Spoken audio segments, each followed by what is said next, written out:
In this video, we're going to begin by discussing the relationship between entropy and pressure.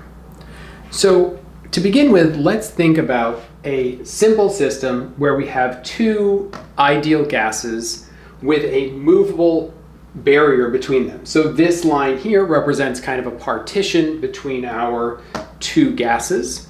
The two gases have separate volumes, but the volume of the entire container remains constant. And let's imagine that we can push this barrier back and forth until it reaches some kind of an equilibrium. And we'll assume that we do this while the temperature of the two gases is the same. So they're in thermal equilibrium. Okay, well, the moment that this barrier is going to kind of come into an equilibrium position is when this gas is pushing to the right on it with the same force that the gas B is pushing to the left, right? When we have equal and opposite forces on this barrier, it will be in equilibrium.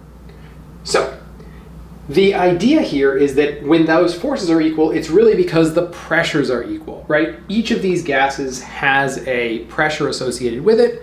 As that pressure increases, the force that it exerts on the barrier increases, which tends to push the barrier away. So if I increase the pressure of B, it will tend to push the barrier toward A, increasing the volume of B and decreasing the volume of A. And we will come into equilibrium when those two pressures are the same. Okay, so let's think about what this means about entropy.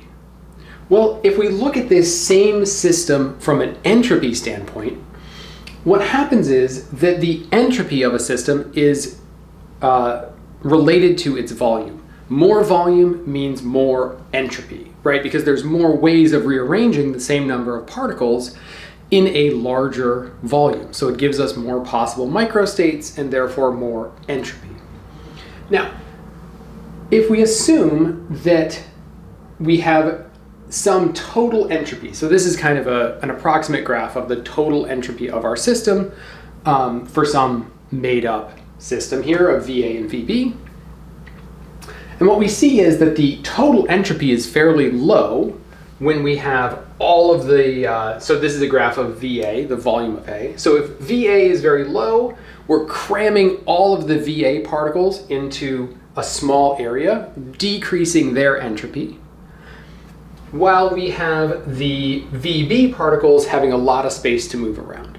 And again, remember that we're keeping these two in thermal equilibrium, so their temperature is the same. So you're not getting extra entropy out of having higher energy states available to you, for example.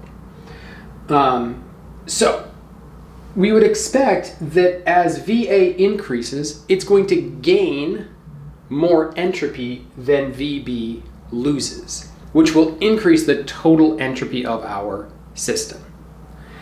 And this will continue to happen until we reach some kind of an equilibrium, where we have the most possible number of microstates between the two. Now, this will not necessarily happen at the 50-50 mark between the two. This equilibrium position does not have to happen when there is half of the volume in A and half of the volume in B, because what if A has 4 times as many particles as B, right? Then it wouldn't make sense to have 4 times as many particles in the same volume as 1/4 as many particles and call that equilibrium, right? So we just keep increasing the number of particles in A. Our entropy of A grows faster than the entropy of B shrinks until we reach equilibrium. After this point, adding more volume to B does not gain as much entropy as A loses, and so our total entropy decreases, right? Our total entropy is SA plus SB. For a review of how this argument goes in more detail, I would go back and review the temperature and entropy relation video, where we talk about how the entropy and the energy are related in exactly the same way. So this is exactly analogous to the relationship between entropy and energy. And what we found was that the peak of the entropy versus energy graph happened when two substances were at the same temperature. And here we're finding that the peak of the entropy versus volume graph peaks when two substances have the same pressure. Okay, so let's think about this in terms of derivatives. So we should know that at equilibrium, we are at a maximum here, which means that the total derivative or the partial derivative of the entropy of the total entropy with respect to volume should be 0 because our slope is 0. So when we take a derivative of S total, that's like taking a derivative of SA plus SB. And here what we're doing is we are taking a derivative with respect to volume A.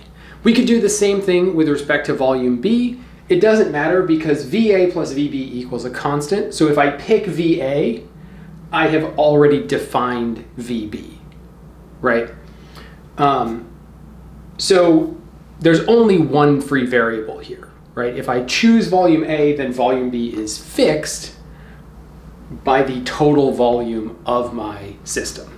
Okay, so if I take a derivative of the entropy with respect to my volume A, for the entropy of A plus the entropy of B, that should be 0. The total change in entropy as I add some volume to A should be 0 at this peak.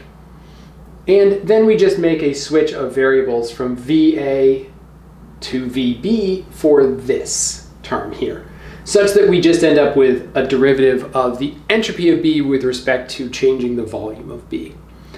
And we pick up the minus sign when we notice that if our volume of A increases a little bit, that means the volume of B must decrease by the same amount. You could also, for example, say that VA equals V minus VB, which means that dVA equals negative dVB. So we can also just simply use this change of variables equation and replace dVA with dVB. So now we have a statement that says that the partial derivative of the entropy over volume for A and B must be equal to each other if we are at equilibrium, which is simply taken from finding the total derivative, or the partial derivative of the total entropy, the partial derivative of the total entropy must equal 0 at equilibrium. And here I'm just reminding us that we are holding the energy and the number of particles constant. That's just saying that they're in thermal equilibrium and particles aren't being added to our system in this case.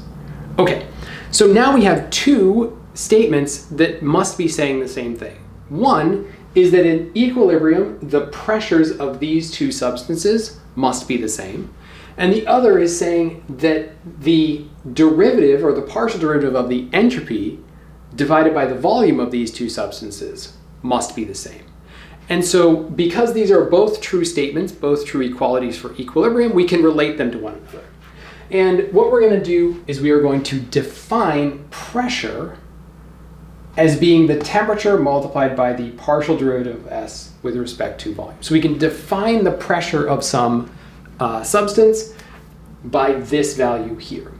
And if you're wondering where the temperature came from, well, if you take this relationship here, I can multiply both sides by any constant value, and it's still true. So it's mathematically valid. I could multiply both sides by 1,000,000 if I wanted to, and it would still be a true equality. But the reason that we add temperature here is that it makes the units work out. There are other reasons, but that's the simplest one. It makes the units work out, right? We need the right side to have units of pressure. And if we look at the units of the derivative of entropy with respect to volume, entropy has units of joules per Kelvin, temperature has units of Kelvin. This ends up at joules per meter or newtons per meter squared. Newton's force per area, which is the units of pressure. So you can think of temperature as basically just fixing the units. Notice that having this temperature out front here is a really good reason why we said that we needed to do this in thermal equilibrium. Because if the two objects have different temperatures, then this T is different between the two of them and they won't have the same pressure necessarily. As an example of using this relationship between the entropy and the volume at equilibrium, let's look at a situation where we have an ideal gas on two sides of a box with a movable partition. So we can exchange volume and we can exchange energy. We'll assume that these two are in thermal equilibrium. And what we want to do is we want to figure out what is going to be the volume of each of these two compartments in equilibrium, when we're in mechanical equilibrium, when they have even pressures. Okay, just by looking at it, we would expect that the volume of partition A, which has 4 times the number of particles, would be 4 times the volume of partition B. And when we get to the end, it's actually what we're going to find, that VA is equal to 4 times VB.